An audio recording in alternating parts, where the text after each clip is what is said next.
All right, this is the Statistics Informed Decision Using Data lecture video for Chapter 2.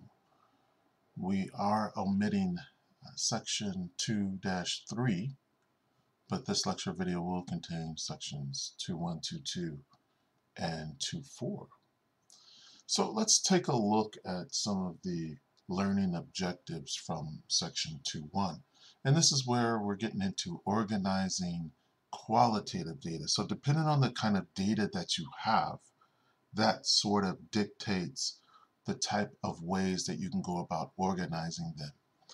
And so this is more in the exploratory analysis phase. And so this is the phase where we are trying to summarize and showcase our data to make sense of the characteristics of our data. So when you have qualitative data, there are mainly three major ways that you can go about um, organizing the data in some form of graphic or chart there. So, and here it says when data is collected from a survey or designed experiment, they must be organized into a manageable form. Data that is not organized is referred to as raw data. So raw data, namely, is basically if you have an Excel spreadsheet and that's it. That's raw data.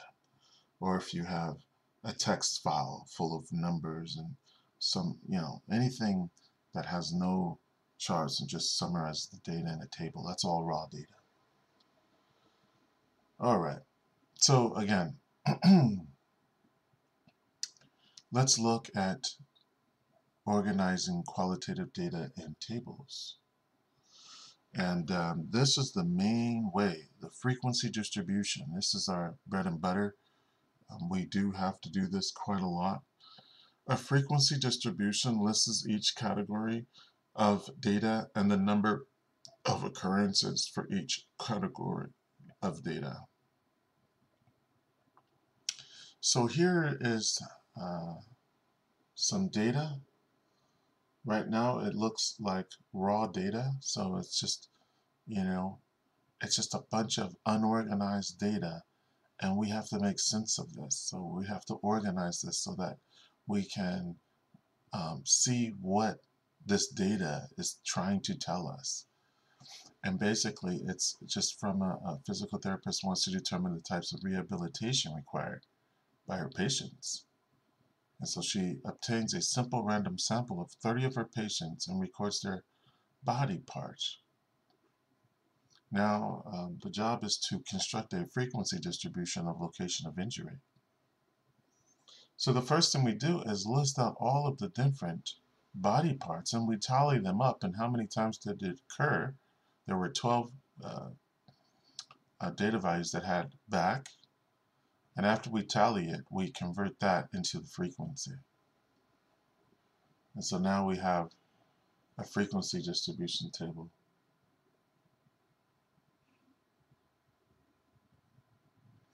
And here it says the data in table 2 are still qualitative. The frequency simply represents the count of each category. So we could probably create a bar graph where each little bar would be one of the body parts, and then the height of each graph would be based on its frequency. Now there's something called relative frequency, and basically we take the frequency of some value and we divide it by the sum of all the frequencies. That's going to give us a percent, or actually a proportion, which we could convert to percent, but um, this is how you calculate the relative frequency. And there is a thing called a relative frequency distribution, and it basically lists each category of data with the relative frequency. So here we're going to use the previous example. We know that the sum of all the values total 30. So now what we're going to do is calculate the relative frequency for each one. And the way we go about doing this is we do 12 divided by 30, we're going to divide all of the frequencies by 30. And those are the relative frequencies. Notice how if we convert the relative frequencies into percentages, we have 3%, 6%, 16%. That lets us know at a glance, um, you know, the proportion of body parts that occur the most out of all of them.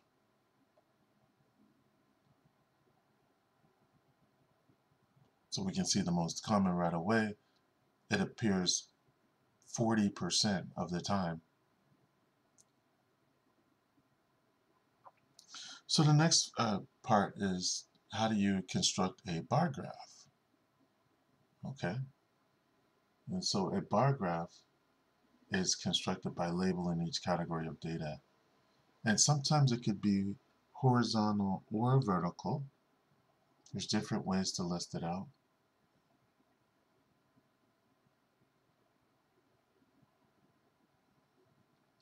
And as you can see, here it is.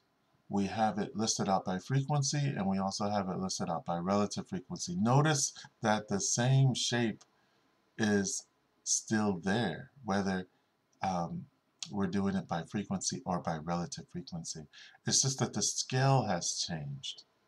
The scale changed, but the shape of the bar graph did not. And that could be pretty helpful, because when it comes to looking at, let's say, when it comes to looking at like the shape of how it's moving, as you can see, it's kind of like the distribution of the bar graphs, right? That's sometimes what we mean by distribution. We're kind of like looking at the shape of how the graph was formed there. It's pretty interesting stuff.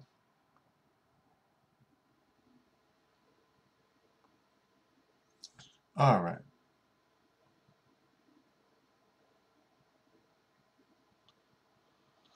And it could mislead sometimes when you're dealing with graphs. All right, so let's look at this caution. So graphs that start the scale at some value other than 0, or have bars with unequal widths, bars with different colors, or three-dimensional bars can misrepresent the data. It could mislead and deceive people. So we could have created this bar graph with Excel, and this is what it would look like from Excel. And one thing about the problems in my stat lab is, when you're doing the homework problems, you do have the option of opening the data in Excel or opening the data in StatCrunch. And so you can use your own statistical software aside from the computer. Let's move on. Let's look at a Pareto chart. This is where the bars are decreasing order of frequency or relative frequency. And so this is what that would look like there.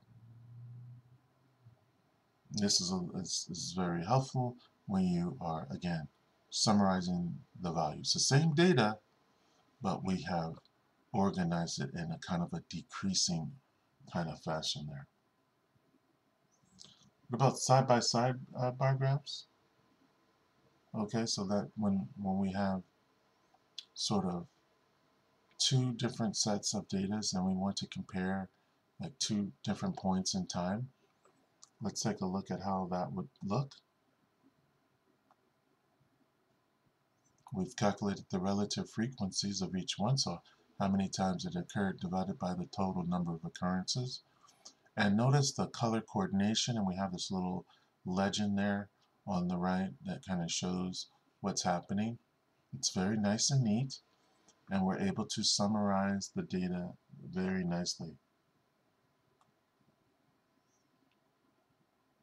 So we can make some general conclusions based on the graph from that. It's pretty straightforward. Here it is again. Same thing, you may have noticed something that we have listed it out horizontally. Um, Again, it's just another way to kind of zoom in on some of the important factors of our data. All right, now when we have qualitative data, we can, again, construct pie charts. Pie charts are very helpful. It's basically a circle divided into sectors. Okay, so here we have a table. It is a frequency table we're given. And we're going to convert that into a relative frequency. And we actually converted that from that into the degree measure of each sector, okay, by taking the relative frequency and multiplying it by 360. That lets us know what proportion out of the full circle it's going to take out. The degree measure. So if we wanted to actually measure the degrees of the circle there. So there's our pie chart. Okay. And you can see the high school diploma degree is almost like 90 degrees. It's a little bit more than 90 degrees. And that was consistent with what we saw. The degree measure for high school was 98 degrees there. Now, you don't really have to know the degrees. You will use technology to create pie charts if you needed to, but also it's just really being able to interpret a pie chart and know when to use a pie chart. All right, we're going to look now on section 2.2, organizing quantitative data. So this time we're dealing with numerical data, that could be considered discrete or numerical. All right, we're going to look at continuous, discrete. If we have discrete, we're going to be constructing histograms and dot plots, and also identifying the shape of different distributions. So let's take a look. And the first one of the main steps when you are trying to create a histogram or a frequency distribution, you have to be able to create classes and class widths, and there's a little bit more work involved there. All right, so let's look at one of the main objectives here is to organize discrete data in tables. So let's say we have some raw data. The number of arrivals at Wendy's, right? So here's the scenario and here's our data. So let's dive in. The first thing we're going to do is look at the number of customers and we tally them up. And then we calculate the relative frequency. Now, based on the relative frequency, we could see that the number of 6 customers arrived during lunch hour was the most. So how could we actually create a histogram from those kinds of pieces of data, right? Let's take a look.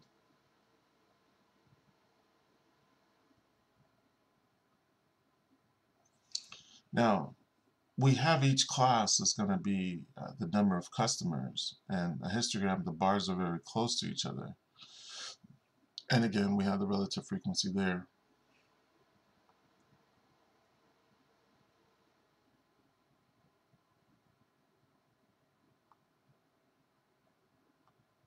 But let's look at what's happening when we have to create class. So here we have a different set of data. We have ages, and the ages are in age range from 15 to 19, and so on and so forth. And then we have the frequencies of each class.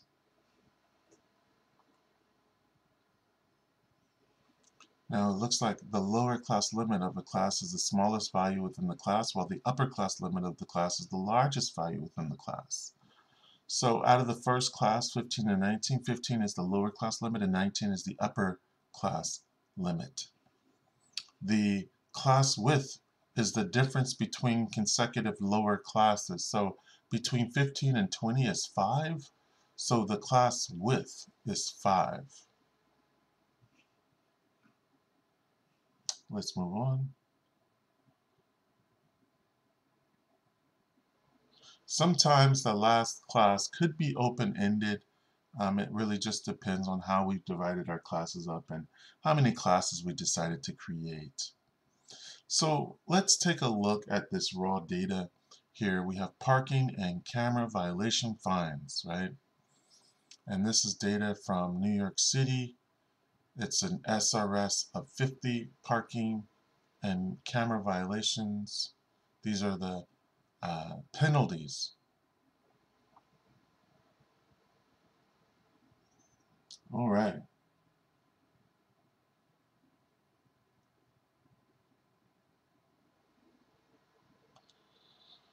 So the first thing we're going to do is divide divide all the data up into classes. We've decided to create a class width of 75, or actually of 25, the difference between 50 and 75, and then we count up all of the occurrences within those classes.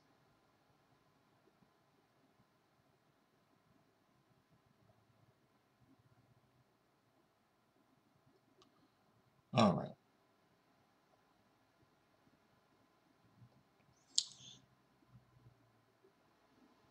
So here are some guidelines for how you would create your frequency distribution. The first class is important, so basically it's all about starting the first class, which from the lowest number, the lowest value in your data, and then having a class width. And once you have your first class and the class width, you can build all the other classes based on the first one. All right.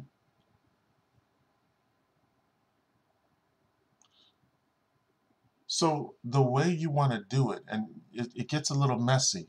Sometimes people can have different class widths and it's going to be the same. It's going to be, um, nothing's going to be wrong with that. So the way you would do it is you would subtract the smallest data value from the largest data value and divide by the number of classes that you want. Now usually histograms, good histograms from a lot of data, usually will have 5 to 6 different classes. Once you do that, you'll get a class width. Now, it might get messy. You might get a decimal number, but it's a good idea to probably round your class width up to a nice, convenient number that you're going to remember. So in our case, we took the two values and then we divided by 11. We figured, hey, we want 11 classes altogether. And it looks like we have 23.419, so we decided to use 25 as our class width. We rounded it to a nice number, ballpark figure, and this is going to make it to where we're going to have a lot of distinct classes, 11 of them, and it should capture all of the data values. So now we're going to construct the histogram. So once you actually have the classes, you will build the classes. You can list out the classes in a lot of different ways. Sometimes I've seen people list them out as 50 through 75 and write it more horizontal. You can put them on the edge like that. That's good as well.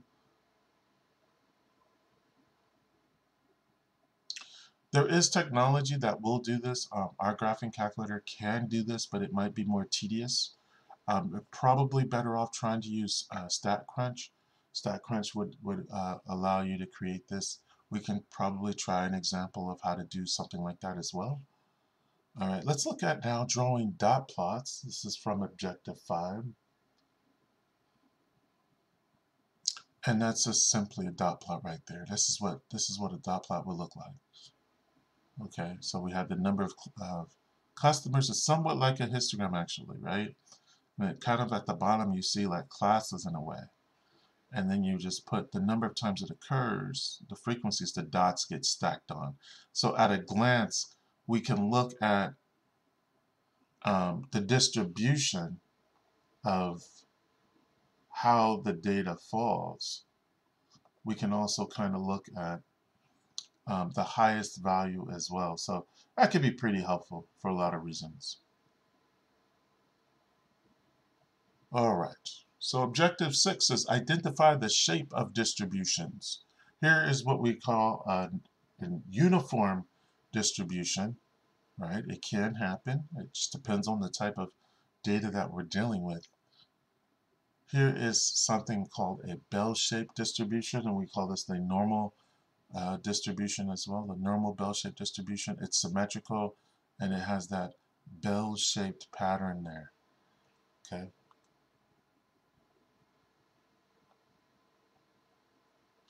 The two tails are pretty much symmetrical. There's tails in the normal distribution, in the bell shape, the symmetry, okay? Let's look at some more. So this one is called a right, it's skewed right, and it's because the right tail is extended longer. So for that reason, we say that it's skewed right.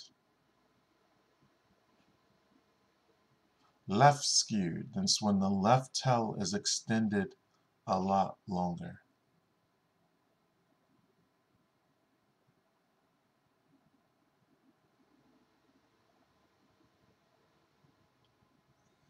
So you might want to study the different shapes of distributions of histograms and dot plots and other graphs, because you will be quizzed on these things. You have to know, and you don't want to sometimes skew left and skew right. It's counterintuitive, and sometimes students will put that it's skewed right when it's actually skewed left. You have to look at the tail, not look at where the majority of the data is facing towards.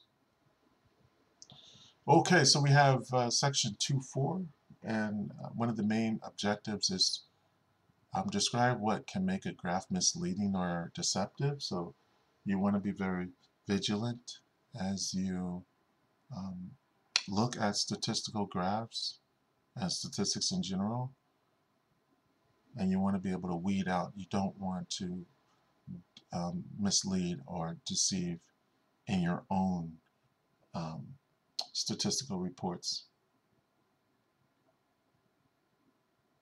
Here's a quote: "The only science that enables different experts using the same figures to draw different conclusions, statistics." Okay, all right. This this is what, okay, so we have a horizontal,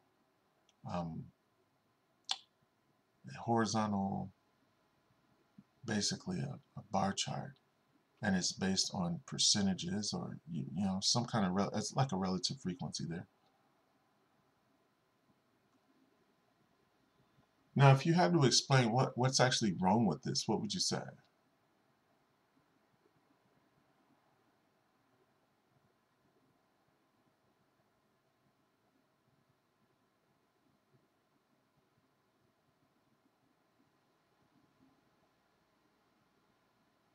So the unsuspecting reader is misled into thinking that July and August each have a burglary rate of 20%.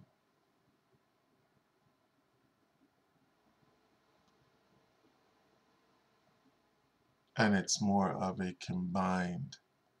So it could be a little misleading there.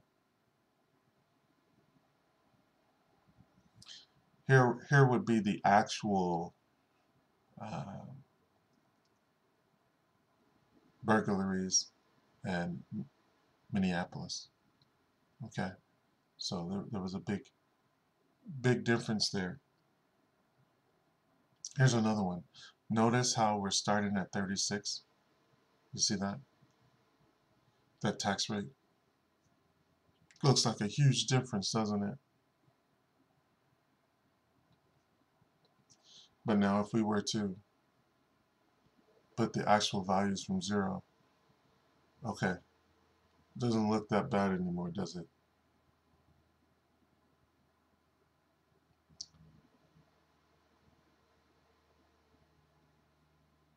Here's a time series graph. Okay. It depicts the number of residents in the U.S. living in poverty. Why might this graph be considered misrepresentative?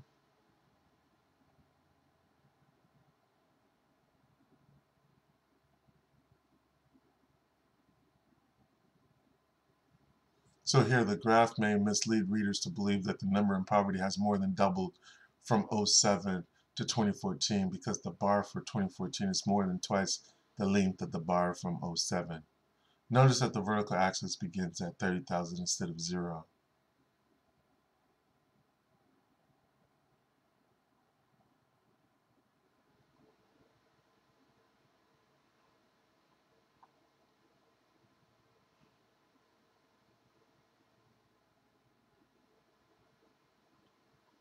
Here's some more figures.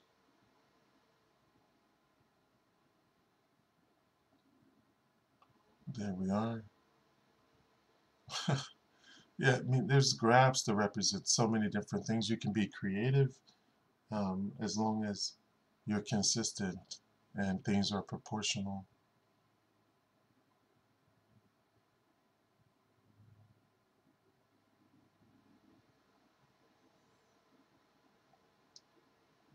Here's another one.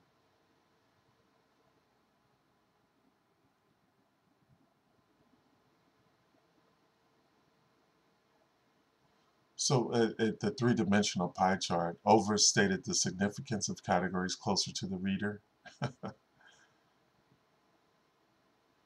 It looks about the same size the graduate and professional degree as the high school diploma, yet in the raw data in Table 19, it's vastly different.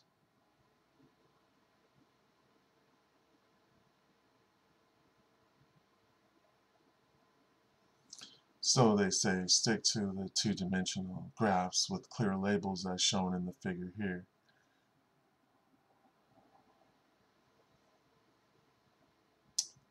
Minimize the amount of white space in the graph, avoid distortion, avoid clutter such as excessive grid lines and things of that sort. Also avoid three-dimensional charts. They may look nice, but they may distract the reader and often lead to misinterpretation of the graphic. Okay, you don't want to get too busy. Avoid relative graphs that are devoid of data or scales. Okay, all right.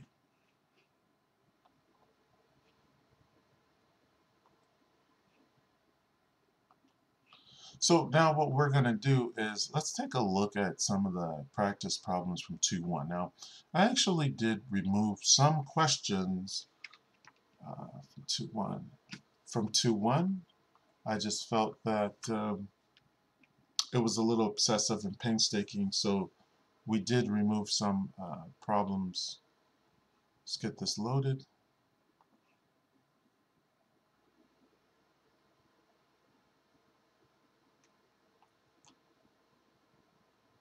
So I'm already getting credit for these problems just because they have been removed.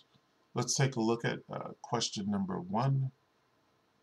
In a relative frequent distribution, what should the relative frequencies add up to? So if you total all of them, they should add up to one whole. Okay, we did see that, and that's considered 100%. What is a bar graph and what is a Pareto chart? Remember now, the Pareto chart listed the bar graph in a nice descending or ascending order. Okay.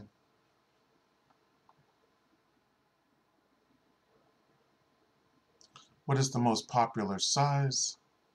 Okay. This is our Pareto chart there.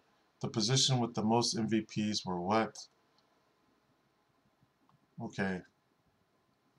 Let's keep going. This looks good. All right, so this question has been removed from the assignment. You have received full credit. Um,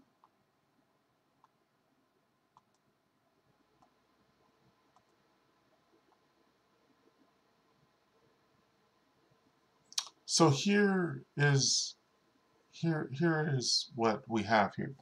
Um, so the link below provides a data set containing the variety of variables that were measured for all tornadoes in the U.S. The F-scale is a qualitative variable that categorizes tornadoes by their wind speed. The table shows the F-scale rating from the National Oceanic and Atmospheric Administration. Answer parts A through E, right? And so there's our table. Now, if we were to click the data,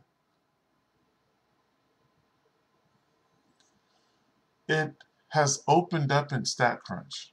All right, so this is a huge data set, right? We have all of these different variables at the top. We have the F-scale, and the F-scale again is, let's see if we can sort the F-scale from -9 all the way down to, well, to 4. So some tornadoes have reached up to level 4. And then the wind speed scale. So the question is, how many are in the -9 based on the data that was given? So it may just be a matter of looking through each one, so we can say from 1 to 64. So that's 64 and -9. All right.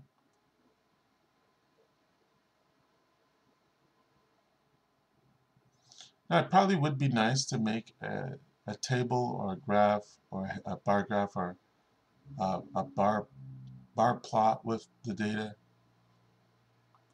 But if we did, we have to figure out what scales do we want to use. So we'll do the F scale, and then we'll do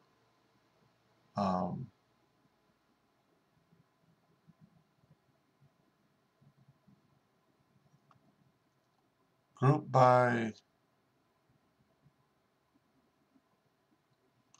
actually we probably want wind speed, but I don't see that in there.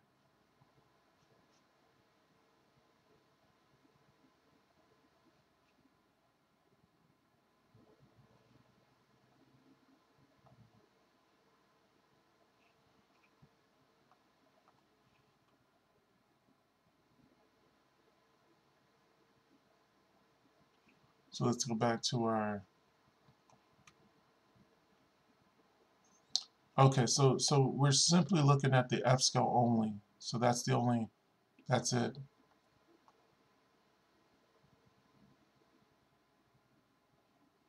So let's see what happens if we do that. It's going to be frequency, split the bars, we're grouping by.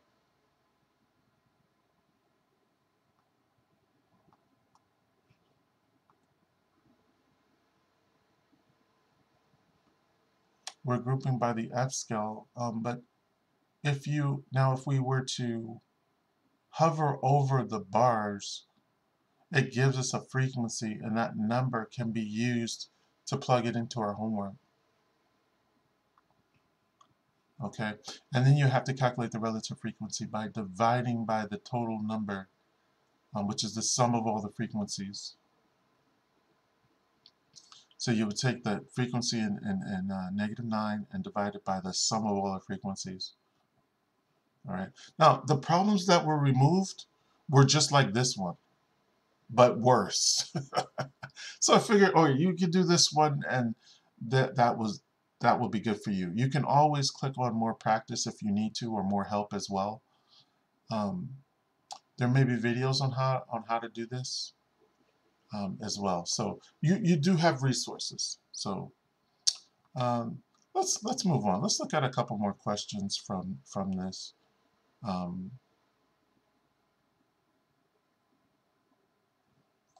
Interesting stuff. Interesting stuff. Okay. All right. Let's take a look at. Let's leave this one. We'll look at a couple more problems from say, let's see here, 2.2. Let's take a look at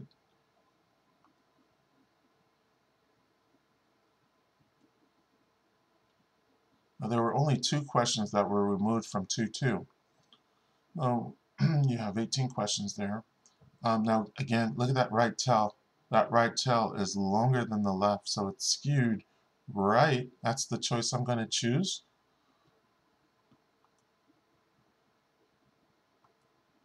Count up all the frequencies to figure out the number. All right, that's pretty straightforward. This is good. Yeah.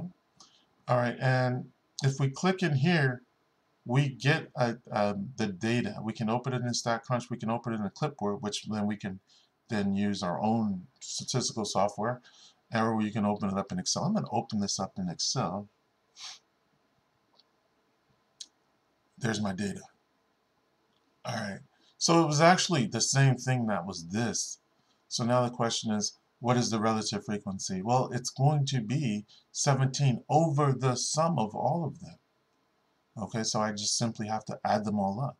That's 33, 44, 49, 50. So 17 over 50. And they want you to type in the decimals there. Okay, so 0.34, I believe. Yeah, 17 over 50.34.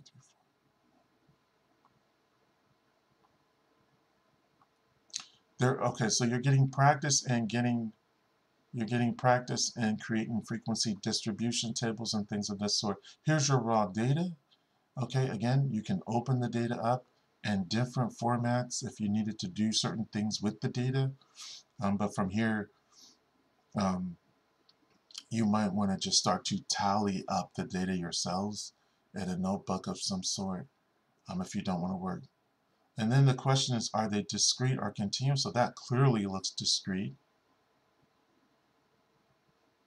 So I'm going to go with D, and there it is. All right. Let's take a peek at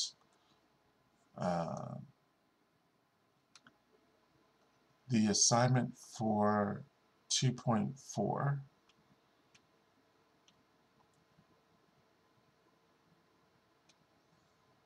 All right, so there are 10 questions in 2.4. The following graph shows the median income for females from 2013 to 2017.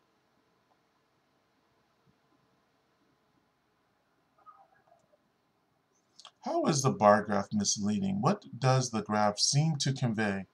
Choose the correct answer. One of the things that catches my eye is the where it's starting from. Okay. So as you can see from 2013 and then from 2017, the bar graph, it looks like it has almost doubled in 4 years.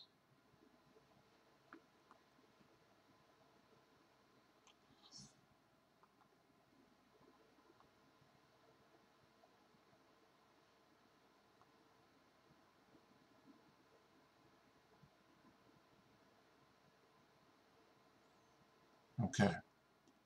Yeah. Probably would have been better to create a better classes. It looks really, really high from here. So just try to figure out what makes that misleading.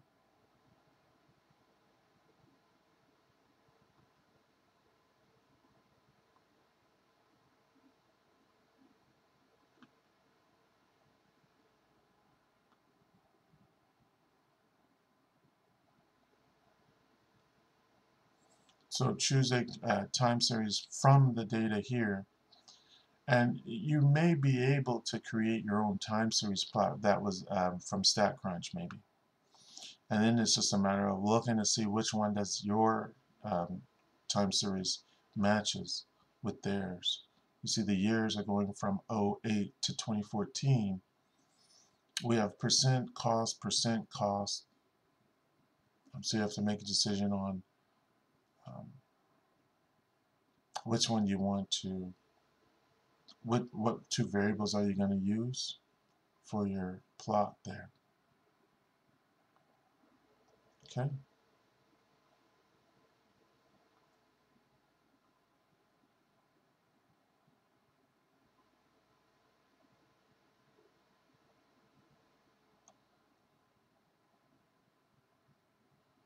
It's interesting. I would say that this is somewhat of a bar graph, but I mean, what else could it be there? So that was a little tricky. Let's move on. There's a three-dimensional plot, and we know how deceptive those can be, right?